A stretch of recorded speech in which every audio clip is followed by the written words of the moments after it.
307 में दो फर्जी मतदान हुए थे। शासकीय प्राथमिक शाला भवन सकरवाड़ा का ये मसला है, जहां दिल्ली से कोई व्यक्ति आते हैं और वो फर्जी तरीके से मतदान करते हैं। इसकी शिकायत आज ही हमने जिला कलेक्टर महोदय को करे हैं कि इस तरीके की जहां जहां फर्जी मतदान हुए हैं उनमें जो है इस संबंध में पूरी की पूरी जो वीडियोग्राफी, जो कैमरा में वीडियो रिकॉर्ड हुए हैं उसमें जांच किया जाए। जी बिल्कुल बिल्कुल, उनका हमने शिकायत दर्ज कर दिया है।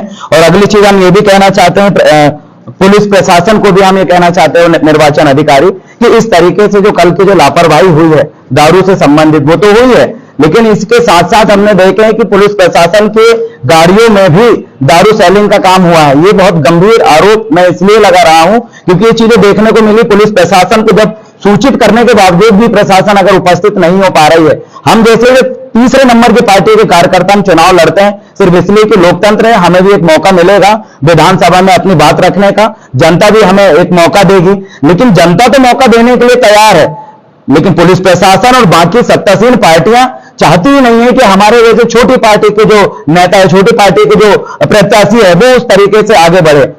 अगली चीज ये है कि गुणवाना गणतंत्र पार्टी जो है पिछले चुनाव में भी हमने देखा, लेकिन इस तरीके से एक भी प्रत्यारोप इस तरीके से हमने नहीं लगाए थे, लेकिन इस बार खुलेआम ये सारी चीजें हुई है।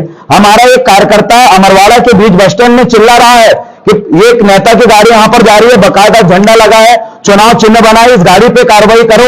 आप सबकी गाड़ी रोके, इस गाड़ी क्यों नहीं रोके? कलेक्टर साहब भी वहां से गुजर जाते हैं, लेकिन उसमें कोई कार्रवाई नहीं होती। हमने कल जब मीडिया में हमने बोले, उसके बाद प्रशासन के अधिकारी, डीआईजी महोदय, आईजी से लेकर तमाम अधिकारी वहां पर अमरवाड़ा में उपस्थित थे। जब हम वहां पर बोले कि आज तक हमारी दारू रखी है जी, उसको जब्ती कब बनाओगे? 4 पेटी वो पौवा आज भी रखा है, और जो व्यक्ति दारू बेच रहा था बीजेपी का कार्यकर्ता, उसकी गाड़ी भी हमारे कार्यकर्ताओं ने गांव में रखी है, आज तक उसमें मामला नहीं बना। तो आप सोच के देखिए कि अब चुनाव हो रहा है, लोकतंत्र बचा है, या प्रशासन चाह रहे हैं कि बस बिना चुनाव करे या तो आप जिता देते हैं भाई, अगर ऐसे उद्देश्य है तो। नहीं तो फिर इनमें कार्रवाई क्यों नहीं होती? हमारे व्यक्ति के घर में 2 बोतल दारू भी मिल रहा है अगर कच्ची, तो उसमें 4 बोतल और 10 बोतल और पानी मिला के उसमें केक बना के उसको अंदर डाल दिया जाता है कि भाई इनके यहाँ दारू पकड़े। बड़े ऐसे पुलिस प्रशासन ऐसा आसपास ऐसा झुंड में खड़ा होता है कि हमने बड़ा नेक काम कर रहे हैं, बहुत आतंकवादी पकड़े हैं। अरे गरीबों के घर जब दारू मिलती है तो आप उनको उठा के अंदर डाल देते हो, बड़ा बड़ा पेपर में फोटो बाबा लूटने का काम करते हो, और चुनाव जैसे महापर्व,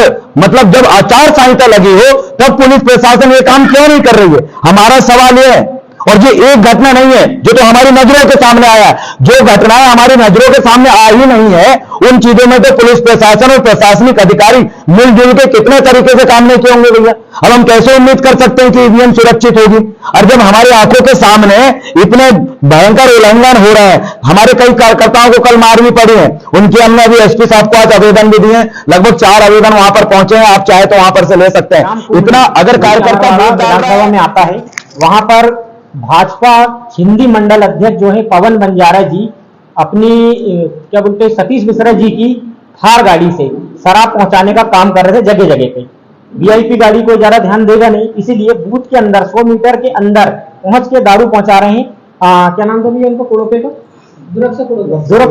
जी के घर में पहुंचा रहे हैं, वहां से शराब सप्लाई हो रही। किस तरीके से कि वोट डालो और एक पौवा लो, वोट डालो एक पौवा लो। जब हम लोगों को जानकारी मिली, हम उस जगह पे गए, हमने शराब पकड़ा तो पवन बंजारे जी बोलते हैं हमारे सरयाम जी से कि मेरे बहुत सारे डंपर ट्रैक्टर चलते हैं, तामिया से सिंधी के बीच में मेरे बहुत सारे डंपर ट्रैक्टर चलते हैं, तुमको देख लेंगे। सीधे जान से मारने की धमकी।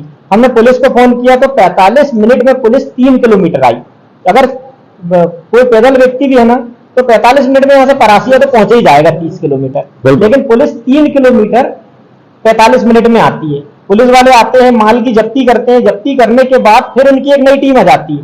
तो जो टीम आई थी उन्होंने वीडियो बनाई, वीडियो हमारे पास भी आप लोगों को अवेलेबल करवा देंगे हम, उसमें बराबर दिख रहा है कि कितने पौवे हैं। जब हम तामिया बोलते उनको पकड़ने के बाद दूसरी एक टीम और आती है, वो फिर से उसकी समीक्षा करती है कितने पौवे हैं, क्या है। हमने उनको बोर्ड दिखाया कि 100 मीटर के अंदर के दायरे में है, यहाँ पे इस तरीके से शराब पी जा रही है। अरे सब चलता है, रहने दो बोले तुम, हम कर रहे हैं कार्रवाई क्या होती है कि 4 किलोमीटर लगभग 4-4.5 किलोमीटर सिंधी जो फॉरेस्ट का नाका है, जहां पे वो एटीएफ की टीम लगी हुई थी, वहां पे ले जाकर उस अपराधी को छोड़ दिया जाता है। और हमको क्या कहा जाता है कि आप तामिया थाने पहुंचे, क्योंकि जो सिंधी से हर्रई वाला जो रोड है, तामिया से हर्रई वाला जो रोड है वो खराब है।